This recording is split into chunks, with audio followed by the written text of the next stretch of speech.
Adverbs of a frequency. ఒక పని జరిగింది కానీ ఎంత తరచుగా జరిగిందో చెప్పేటటువంటివి.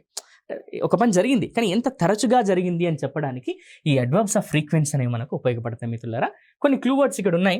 ఇందాక మనం చెప్పుకున్నాం కదా, అందులో కూడా ఇవి మీకు క్లూ వర్డ్స్గా ఉపయోగపడతాయి.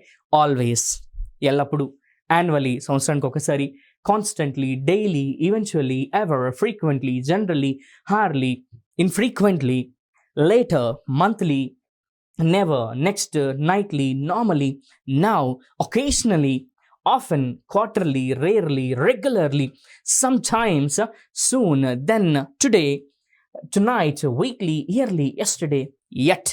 Wait, yet అంటే ఇంకను లేదా ఇంకా అనే మీనింగ్ వస్తుంది. సో ఇలాంటి వాటన్నిటిని మనం క్లూ వర్డ్స్ని కనిపించే ఎగ్జామ్లో సెంటెన్స్లో వీటి కింద అండర్లైన్ చేసి ఇవి వర్బ్ని కానీ అడ్జెక్టివ్ని కానీ లేదా ఇంకొక అడ్వర్బ్ని కానీ క్వాలిఫై చేస్తున్నాయి అనుకుంటే ఇవి అడ్వర్బ్స్ ఆఫ్ ఫ్రీక్వెన్సీ అని మనం గుర్తుంచుకోవాలి.